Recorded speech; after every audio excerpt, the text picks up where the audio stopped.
소개를 해주시죠. 아유, 안녕하세요. 대화구이의 큐라입니다. 반갑습니다. 유디입니다. 와, 오늘의 주제를 바로 시작을 해보죠. 오늘의 주제는 이제 최근에 논란이 이제 급속도로 가속화되고 있는 유튜버들의 뒷광고가 아니라 그거는 저희가 패스하겠습니다.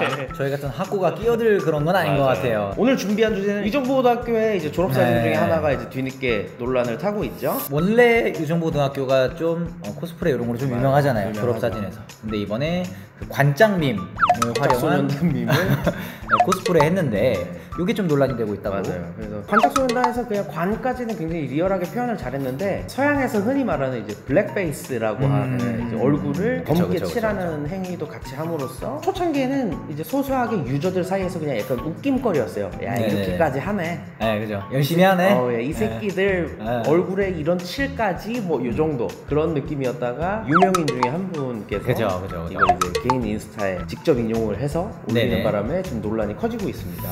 인터넷에서 왕 난리가 났어요. 근데 보통 사실 이런 경우에는 어떤 식으로 난리가 나냐면 맞아! 저 고등학생들이 무지했어! 이런 언론이 커져야 되는데 그게 커진 게 아니라 오히려 이제 세모7 씨가 역풍을 좀 맞죠. 역풍을 맞고 예전에 뭐 비정상회담에서 뭐 눈을 찌는 행위를 했다거나 그런 행위를 한 것들도 드러남으로써 오히려 세모7 씨가 역풍을 맞고 있는 상황입니다. 그렇죠. 그리고 저희 촬영일 기준으로 어제 오늘 새벽이죠. 오늘 새벽에 본인의 그런 인스타를 통한 발언이 경솔했다. 맞아요. 이러면서 좀 사과 아닌 사과를 좀 하면서 지금 일단락되고 있는 그런 분위기입니다. 이제 우리가 생각해봐야 될 게 좀 몇 가지 있죠. 여기서 그래서 관짝소년단을 따라하는 의정부 소년들이 이제 얼굴을 검게 칠했는데 이게 과연 흑인들을 비하하는 그런 내용이었는가? 대중 주류 문화에서는 이제 미국에서 왔다고 해도 과언이 아닐 정도로 미국의 이제 예전 미디어 방송을 통해서 흑인을 출연시키지 않을 당시에 이제 백인이나 이런 분들이 우스꽝스럽게 흑인 분장을 하고 얼굴에 검은 칠을 하고 누가 봐도 이제 흑인을 비하하려는 의도로 백인이 블랙페이스를 하고 나온 경우 이런 오래된 역사를 통해서 이제 미국에는 현재 블랙페이스를 하지 말아라 하면 안 된다라는 식으로 이제 얘기가 되고 있는 상황인데 이게 한국에까지 어떻게 적용되고 있는지는 사실 모르겠어요. 한국에서는 굳이 그럴 필요가 있나? 좀 케바케라는 생각이 좀 많이 좀 들죠. 의도나 좀 그런 게 좀 중요할 것 같아요. 말을 하는 어떤 직접적인 내용 그게 집착하는 게 아니라 어떤 흐름이라던가 주변 배경 같은 것들을 좀 이해를 좀 하는 게 좀 정확하게 이해를 하는 방법이잖아요. 커뮤니케이션을. 이번 의정부고의 졸업사진 코스프레 같은 경우에는 흑인을 비하하거나 희화화하려는 어떤 그런 목적에서 블랙페이스를 했다고 보기는 사실 좀 어려울 것 같아요. 밈 자체를 철저히 그냥 따라하는 의미에서 그 밈에서 나타나는 어떤 등장인물이 흑인이니까 그걸 완벽하게 좀 따라하고 싶은 패러디의 의미에서 블랙페이스를 한 거다 라고 좀 보여집니다. 사실상 저는 이게 어느 정도 면죄부가 될 수 있다고 봐요.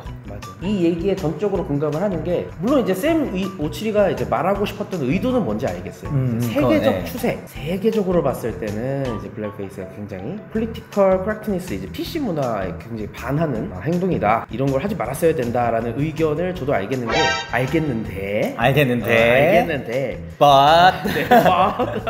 but 제 인생을 이제 곰곰이 돌이켜봤어요. 저는 이제 태어날 때부터 서울에서 태어났고 서울에서 이제 평생을 살아오고 있는데 우리가 외국인을 본 적이 있는가에 대해 고민을 우선은 해봤어요. 외국인 혹시 보신 적 있으세요? 외국인? 저도 외국인 사실 굉장히 낯설고 본 적 자체가 사실 그렇게 많지가 않아요. 그러니까 외국인은 굉장히 신기한 존재인 것 같아요, 아직. But 한국에 이주민이죠. 그냥 놀러 왔거나 관광하는 사람도 말고 이주한 분이 230만이래요. 아, 진짜요? 엄청 많죠? 깜짝 놀랐어요. 어디 숨은 거예요? 그죠? 우리가 그냥 평범한 전체 국민, 전체 모수로 봤을 때는 체류하는 사람을 본 적도 없고 이렇지만 실제로 외국인들이 이주해서 살 때는 어디서 모여 살거나 이러기 때문에 누군가의 지역 문화권에는 굉장히 많은 외국인들이 있을 수 있다는 거죠. 그러니까 이게 외국인을 접하는 빈도가 누군가엔 굉장히 높고 누군가에겐 아예 본 적도 없는 사람인 거예요. 그래서 이걸 생각하고 나니까 또 한 가지를 생각을 발전을 시켜본 게 우리가 외국인을 바라볼 때 어떤 식으로 바라보느냐 대다수의 국민들처럼 외국인을 본 경험이 많이 없을 때 어떻게 이 사람들을 보고 해석하느냐에 대해서 생각을 해보게 됐습니다. 철학적인 관점에서 이걸 이제 바라보려고 해봤는데 생각해보니까 외국인을 딱 바라봤어요. 우리와 너무나 다른 사람이잖아요. 그쵸, 다르죠. 생긴 것도 말하는 것도 피부색도 뭐 덩치 외형도 다르고 하는 직업도 다를 수 있고요. 그쵸. 이렇게 바라보면 인간의 이제 고귀한 능력 중에 하나인 추상화 과정을 이제 발동을 빵 시키는 거예요, 인간이. 와, 이게 뭐지? 어디까지 가시려나? 어디까지 갈까? 어떻게 되냐면 그 사람들의 색깔을 내 머릿속에 있는 색깔 하나로 지정해서 네. 특정화를 딱 시킵니다. 네. 예를 들어 흑인 구를 봤으면 피부가 검다 이렇게 생각을 해버리는 거죠. 일단 네. 키가 크다, 향이 우리와 다르다, 뭐 예를 들어 이런 식으로 고추가 크다. 뭐 크다? 특히 우리나라 같이 외국인이 다른 나라에 비해 없는 경우에는 무슨 직업군에 있다 이렇게까지 나아가죠. 예를 그쵸? 들어 그렇게 되면 우리가 그 사람들을 이런 특성으로 딱 이해를 하게 되는 거예요. 뭐 예를 들어 우리나라에 많은 예를 들어 동남아 이주민들을 예를 들어 생각해보면 피부가 우리보다 갈색이네, 뭐 덩치가 조금 왜소하네, 말하는 톤이 다르네, 목소리가 다르네, 노동 직군에서 험한 일을 하네 까지의 추상화가 조금 쫙 거치는데, 이게 PC 문화에선 이런 생각을 하는 자체가 잘못이라고 지적을 할 수 있는데 제 생각엔 이게 기초 단계까지는 인간의 자연스러운 학습 방법이라는 거죠. 다른 외국인들을 볼 때 대다수의 한국인들은 외국인을 접해본 경험이 많이 부족하고 그래서 이것들을 익혀나가는 과정에서 어떻게 보면은 좀 일반화해서 이렇게 동뚱그려서 중요한 특징들을 이제 학습을 하고 조금씩 이제 알아나간다는 거잖아요. 그래서 이제 그들의 어떤 개개인의 어떤 세부적인 특징을 아직 구별하고 우리가 학습할 만한 단계까지는 도달하지 못했고 그렇기 때문에 이해가 아직 좀 부족하다? 뭐 이런 느낌으로 봐야 되나요? 그렇게 특징을 구별하는 행위 자체가 레이시즘이라고 생각을 하니까 미국에서 네네네네. 근데 요 행위는 우리한테는 그 수준에 도달하지 못한 우리한테는 아직 약간 무리한 감이 있지 않나 이런 생각이 들어요. 물론 이제 저는 흑인 문화 굉장히 좋아하고 미국의 대부분의 미드나 뭐 방송 이런 여러 가지를 되게 흡수하고 있는 상황에서 요런 부분이 잘못됐구나, 레이시즘에 이런 역사가 있었고 이런 식으로 표현을 하면 안 되는구나 를 이제 20대 초중반 이후부터 이제 배워나가고 있는 입장인데, 우리가 지금 그 고등학생들을 바라보면 그 의정부의 고등학생, 의정부의 외국 뭐 미군이 좀 있기는 한다면서도 그런 레이시즘의 문화적 배경이나 폴리티컬 프랙티니스에 대해서 얼마나 배웠을 것이며, 단적인 문화 패러디로 해오던 거가 이제 와서 논란이 됐다고 해서 그 사람들이 잘못했다고 얘기할 게 되느냐라는 생각이 조금 드네요. 그러니까 쉽게 좀 말하면은 약간 무지에 의한? 그죠, 무지죠. 레이시즘, 폴리티컬 코렉트니스가 굉장히 많이 교육되고 학습된 나라에서 바라보기엔 무지고 아직까지 우리 입장에선 자연스러운 학습의 단계다? 네, 이제 나아가고 있는 단계 중에 하나인 거죠. 굉장히 깊게 이걸 영상으로 어떻게 정리하실지 잘 모르겠지만 우리 편집자분께서 잘 해주실 거라고 믿습니다. 물론 편집자는 본인이십니다. 내가 어렵게 얘기해도 내가 편집하니까 괜찮아요. 서구권 문화하고 또 비서구권, 그러니까 서구권과 비서구권에서 바라보는 어떤 흑인에 대한 어떤 스탠스 차이? 이런 부분도 분명히 있는 것 같아요. 그러니까 서구권에서 예를 들면은 뭐 이런 역사가, 아픈 역사가 있잖아요. 백인들이 뭐 흑인들을 좀 그렇죠.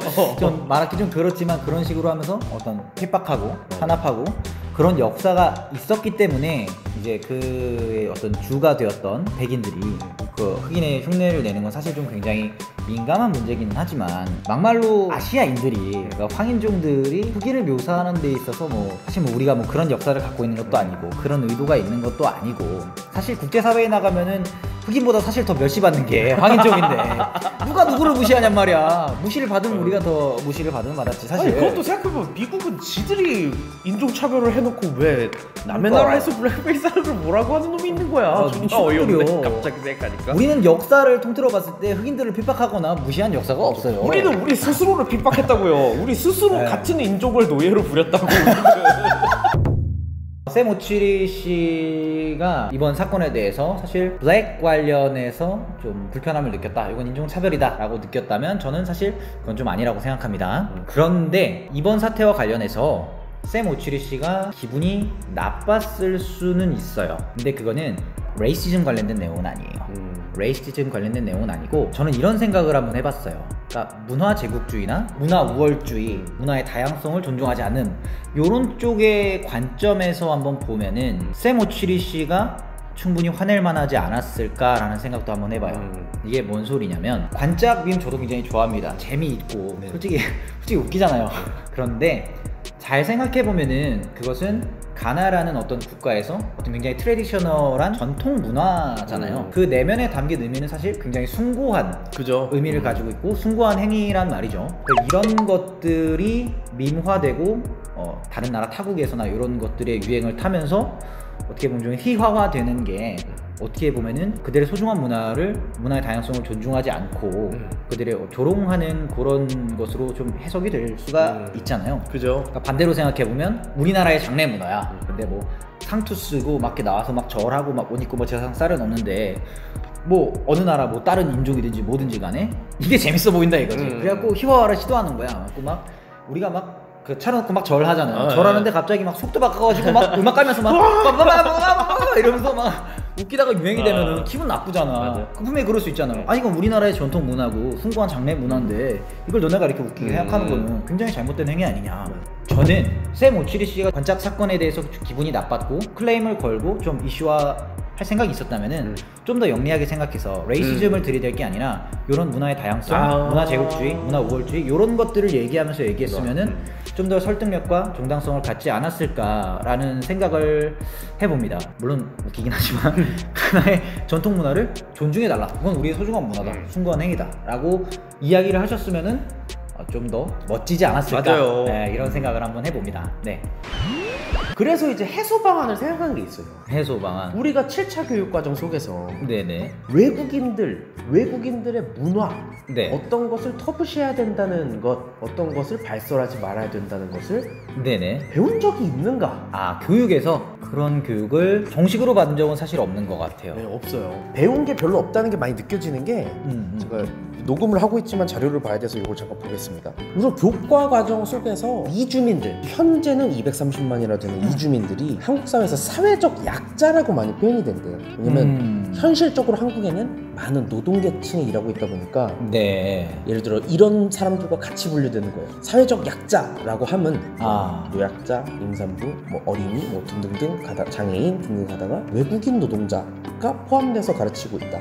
만약에 이걸 학생 입장에서 물론 그렇게 고지고대로 받아들이지 않겠지만 네네. 고지고대로 받아들이자면 외국인 노동자들은 사회에서 소외되고 약자로 인식을 하겠구나. 네네. 이렇게 충분히 생각을 할 수 있죠. 저는 이런 외국인 문화를 사실 프렌즈를 본 기억을 토대로 하자면 네네. 거기서도 뭐 블랙 피플이라고 말하는 내용 자체를 와 막 이러는 장면들이 나오면서 저도 거기서 아마 처음으로 배웠던 것 같아요. 이렇다 보니까 외국 미디어를 통해 배워야 되니까 청소년기부터 교육 과정이 아예 이런 외국인들의 직접적인 문화를 배울 기회가 있어야 된다라고 생각이 좀 나아가게 됐어요.